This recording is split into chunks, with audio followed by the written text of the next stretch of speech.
In this video, I'll be drawing heavily on footage from one of my favorite YouTube producers, Jason A., and from one of his favorite preachers, Ken Ortiz, from Spokane, Washington. Jason A. hardly ever makes personal comments. He just shows what others are saying and then lets them form their own opinions. I'll be sharing a bit more than that here, but not much more. The facts do pretty well speak for themselves, so let's get started. How many of you have been like me? Whenever people talk about all the CCTV cameras that exist in the world today, or when they have talked about how our mail can be read, and about how almost anyone could get access to what we say on the internet, I used to say, who has the time to be bothered watching all that those cameras are seeing? And who has the time to read everything that we write on the internet? It's just too much to wade through. Unless we get a very high profile, we have nothing to worry about. Well, now, with the advent of something called quantum computers, all that information, all of it, can be processed in almost no time at all. And then the computer itself can make intelligent decisions based on the algorithms within it. Knowledge is power, and we now have artificial intelligence in these huge computers whose knowledge is almost omniscient, capable of making godlike decisions about the future of the entire human race, based on the criteria that have been fed into them by whoever has the money and the will to obtain and use that power. The Hebrew prophet Daniel received secret information about the future of the world many centuries ago. Only now it is becoming apparent just how right he was. This is part of what God told him. Seal the book, even to the end of the time. Many shall run to and fro, and knowledge shall be increased. Knowledge shall be increased. That is the understatement of the 21st century. It's not just that knowledge is growing, but it's begun to grow at a rate unparalleled in the history of the world. So that knowledge doubled once every 100 years until 1950 or World War II, well, knowledge began to double every 25 years. And then today we say the doubling of knowledge in the world happens every 13 months. Now tell us, what is quantum computing? Well, very few people know that we are reaching the point where we can no longer make faster computers using the technology that we're using today. This year, IBM began to help us take that first step in producing the first commercially viable quantum computer. Now, what is a quantum computer? Well, I don't know what's going to cost. They just profiled it just about a month ago, and it's an amazing 20 by 20 box. But the fact is, it's going to be probably in the range of billions of dollars. But the value of this piece of equipment, which is so necessary, is its ability to basically atomically process information rather than rely upon silicon chip-based computers. Guys, what will quantum computing help us do that we cannot do today? Well, basically, what we will be able to do is operations that today take us, let's say, hours or days, we can do it in a blink of a second. It has the ability to take massive amounts of data and crunch them and sort them according to the algorithms that are written to get the information that you want. Not only is the quantum thousands of times faster than a silicon-based computer, but it's absolutely necessary for creating the Internet of Things. This Internet of Things is quite a new concept, which can include anything that you buy. But the clothing industry seems to be the best way to merge it with 24-hour surveillance in the style of the novel 1984. The convergence of new technologies is opening up previously unimaginable possibilities. The convergence of fashion and technology also provides opportunities to transform not just clothes, but the people wearing them. Note that they keep telling us that things are going to help us, when we, the consumers, don't really need all of this control. It's not being done for us, it's being done to us, and yet we quietly follow the trends. Now, what is really special about the clothing industry is just how totally they dictate what their customers will wear. This remarkable control has not been overlooked by the powers that be, who are obsessed with monitoring everything. Myant is a company that's pioneering the creation of clothing that can monitor your every move. We call it textile computing. Some other people call it smart fabric. Everything will have these very inexpensive chips put in them so that the manufacturer, the owner, everything about it will be known and will be traceable. Essentially, it's an interactive fabric that could sense data from you. So-called smart fabrics are being touted as the next frontier of wearable technology. Yarns are paired with electronic sensors so that essential data can be captured from the human body. Essential data? Essential to whom? You and I don't need this stuff. Smart fabrics could radically change consumers' relationships with the clothes they wear. But as technology increases the pace of change, how can the industry keep track of what consumers really want? We are just seeing a pace of change which is frightening, but it's also incredibly exciting for the future of fashion. But when this comes online, you know what they say? That the rate of knowledge increase will double every 12 hours. All this information is gathered up, and they just simply have to write the algorithm that they need to sort the data, and they have the quantum computing which can do it fast enough so that instantaneously information about you can be grasped. Basically, what an algorithm does is it places a value on certain pieces of information and discards the things that aren't value. So like when the Chinese are doing today with their social credit score. And here the state is already using data in an effort to control the behavior of its citizens. Journalist Leo Hu is barred from some hotels. He can't buy property. He can't even take a high-speed train.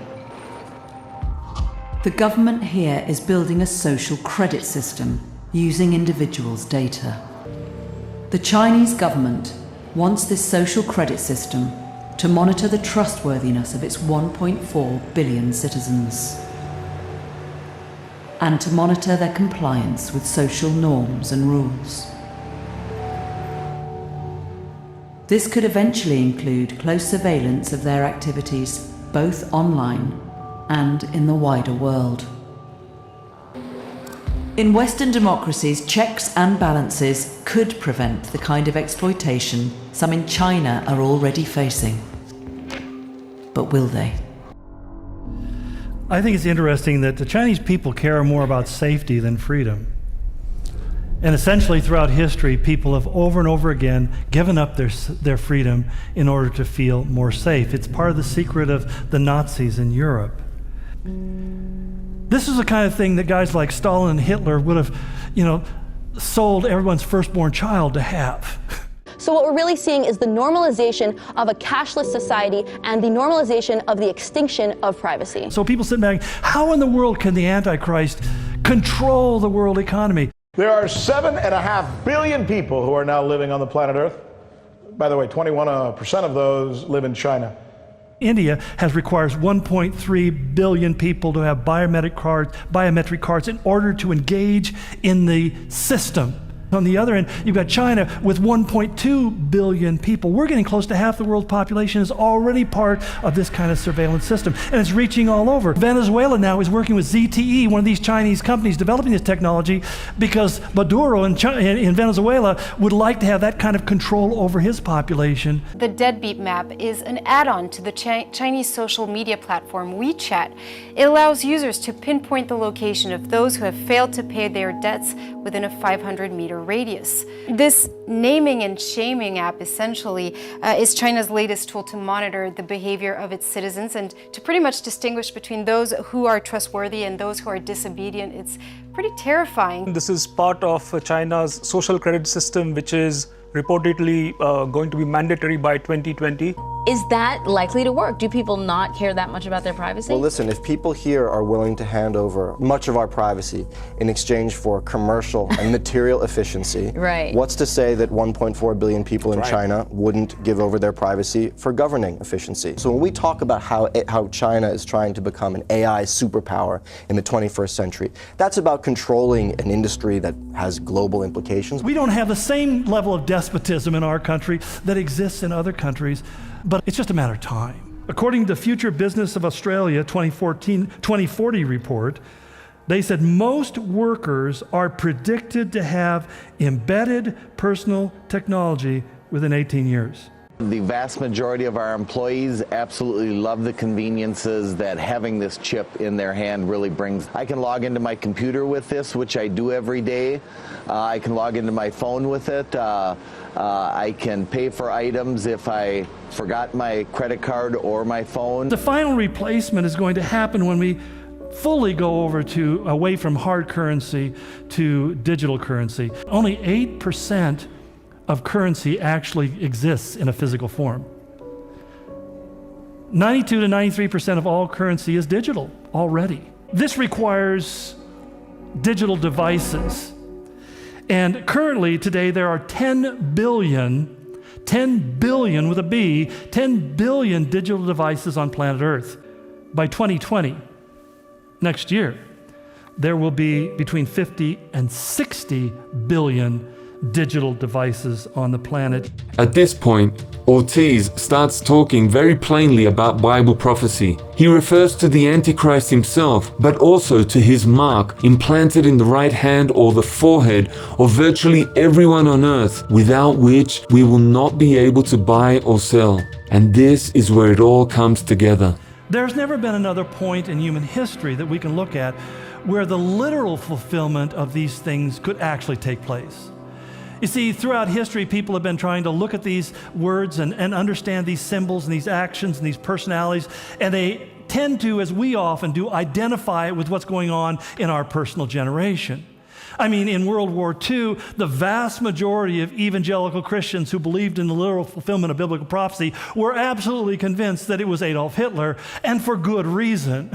He really seemed to fit all of that. And one of the things I pointed out earlier was that the spirit of Antichrist has been with us since the fall. But never before in human history has this been able to be fulfilled in the literal sense in which the Bible speaks of it. And what happened even historically is the church began to, especially after the pattern or example of Augustine in the 5th century, began to interpret it allegorically. And the problem with allegorical interpretations is your allegory is as good as mine. And so once you disconnect the prophecy from historical reality in the future and give it something other than a very literal meaning, you will be free to give it any meaning you want. Yet today is different because today we can look at it in its most literal meaning and we can see the possibility of its fulfillment in the world in which we live. And the idea of one universal economy where nobody can buy or sell without being part of it has never been a reality until the day in which we're living today. Satan has to have a delivery system for this universal world economy. And today we're in that kind of world where there's an all-encompassing universal system that is even operating as we speak. So, where do we go from here? Sadly, there are a lot of people wringing their hands about just how inevitable all of this is. But very few can see how it has always been planned by God as one final and ultimate revelation of His Son, Jesus Christ. Solutions everywhere range from stockpiling weapons and food to saying magic prayers so that you'll at least go to heaven after they kill you. But somewhere in between is what Jesus taught His disciples from day one. He taught them to take no thought for food or clothing, but to seek first His kingdom and His righteousness, and our Heavenly Father will take care of all our material needs. Learning to live without the mark of the beast is a very big part of what Christian discipleship is all about. The bottom line is that we listen. We listen to Jesus in the 4 Gospels. We listen to the Holy Spirit in the little decisions that we make every day of our lives. And we listen to God speaking to us through all that is happening in the world around us. People are not doing that. And because of it, no amount of panic or hysteria is going to prepare you for what is coming. Everywhere people are wanting to get inside information, but without reference to the one who predicted all of this in the first place. He's not stupid, you know. No quantum computer can hold a candle to the real intelligence behind the universe. All of this is a part of God's showdown with a rebellious human race. People like you and me who have lived our lives with almost total disregard for our Creator, His purpose for creating us, and His plan for our lives. But now, a few of us are trying to change all of that. We're doing what we can to re-establish that link with Jesus Christ, the literal Son of the Creator of the universe, and it has radically transformed our lives. This is not traditional church. This is not traditional prepping. It is preparing us for life in a new world, which is going to outlast all that the Antichrist can do with his temporary kingdoms. Please subscribe to this channel and click on the notification symbol, the bell, so that you can watch more of our videos if you want to be eternally victorious and spiritually prepared for what lies ahead. Thank you for listening.